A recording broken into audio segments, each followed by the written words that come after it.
आपका मेरी चैनल कृष्ण चर्चा पर स्वागत है। आज हम बात करने जा रहे हैं कि भगवान के सामने रोने से क्या होता है। आपने अपने आप को कई बार ऐसी विलक्षण स्थिति में पाया होगा कि आपके पास उस समस्या का कोई हल नहीं होगा। तब हम मंदिर या घर के मंदिर में रखी अपने इष्ट देव की मूर्ति को देखकर बहुत ज़्यादा रोते हैं। तब हमें सिर्फ एक वो ही हमारे लगते हैं और दूसरा कोई नहीं हमारा लगता। हमारे आंसू हमारे इष्ट देवता को देखकर झरझर बहने लगते हैं। मुंह से एक भी शब्द नहीं निकलता, बस हम रोते रहते हैं। बंद आँखों से सिर्फ हमारे इष्ट देव को हम देखते रहते हैं और हमारी आँखों में सिर्फ इष्ट देव की छवि होती है और हम रोते रहते हैं। हमारे मन ही मन चलता रहता है, हे ईश्वर, मैं बहुत बड़ी परेशानी में फंसा हुआ हूँ और आप ही हैं एकमात्र जो मुझे इस परेशानी से बाहर निकाल सकते हैं। यह वह समय होता है जब आप किसी भी प्रकार का कोई दिखावा नहीं करते, क्योंकि आपके लिए आपके इष्ट ही सर्वोपरि होते हैं। इष्ट देव का संबंध माता पिता से भी बढ़कर होता है और हम अपनी करुण प्रार्थना से ईश्वर से अपने दुख को बांटते हैं। उस समय जो भी हमारे मुख से निकलता है और हमारी आँखों से जो आंसू निकलते हैं, वो सब हमारे हृदय से जुड़ा हुआ होता है। हमारी जो भी परेशानी होती है वो हम आंसुओं के माध्यम से या मन के माध्यम से हम इष्ट देवता के सामने पेश करते हैं। आप जोर जोर से रो रो कर बिलख कर निस्वार्थ भाव से ईश्वर के सामने अपनी व्यथा को बताते हैं। उस समय आप ईश्वर से जो कुछ भी मांगेंगे वो आपको मिलेगा।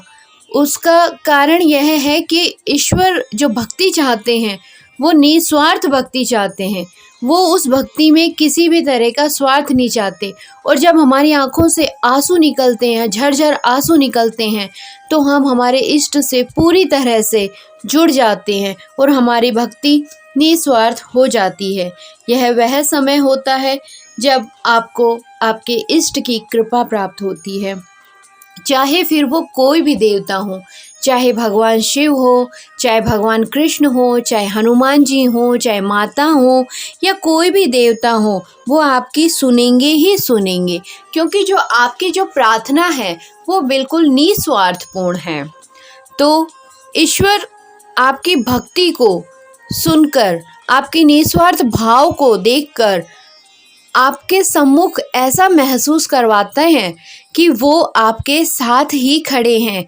उन्होंने आपको गोद में लिया हुआ है, क्योंकि ईश्वर कोई भी हो और हर ईश्वर को ये जो कण है, ये एक जो सकारात्मक शक्ति है, उसको सिर्फ और सिर्फ निस्वार्थ भक्ति पसंद है। आप महसूस करें कि वो आपसे बात करना चाह रहे हैं, वो आपको अपनी गोद में बिठाने के लिए तैयार हैं।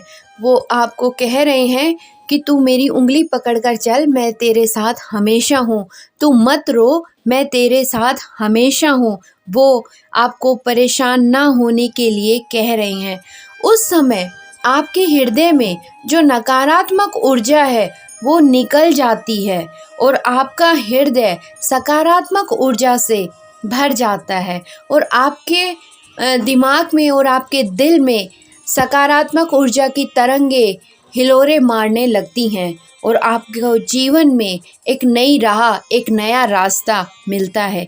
ईश्वर के सामने आप जब भी पूजा करते हैं तो आप कृपा करके अपने दिमाग का इस्तेमाल ना करें, बल्कि आप अपने दिल का इस्तेमाल करें, क्योंकि जब आप दिल का इस्तेमाल करेंगे तो जल्द ही आपकी जो प्रार्थना है वो आपके इष्ट तक जरूर पहुँचेगी, क्योंकि ईश्वर निस्वार्थ भक्ति को पसंद करते हैं और वो सबरी के झूठे बेर भी खा सकते हैं, छिलके भी खा सकते हैं और वो नंगे पैरों दौड़े भी आ सकते हैं। बशर्ते शर्त यही है कि आप जो ईश्वर की भक्ति करें वो निस्वार्थ भाव से होनी चाहिए। आप अपने दिल का इस्तेमाल करें, ना कि आप अपने दिमाग का। ये कोई सौदे का रिश्ता नहीं है, ये आपका दिल से जुड़ा हुआ रिश्ता है और इसे हमेशा निस्वार्थपूर्ण ही बना रहने दें। इसे किसी शर्तों पे आधारित ना करें कि आपकी ये इच्छा पूरी नहीं हुई तो हम भगवान जी से नाराज़ हो जाएं, ऐसा नहीं, बल्कि आप अपने ईश्वर के सामने जब भी परेशान हो तो खूब खुल के रोए, क्योंकि इस दुनिया में सिर्फ एक वो ही है जो हमारे लिए सच्चे रूप से हाथ पकड़कर बैठे हैं।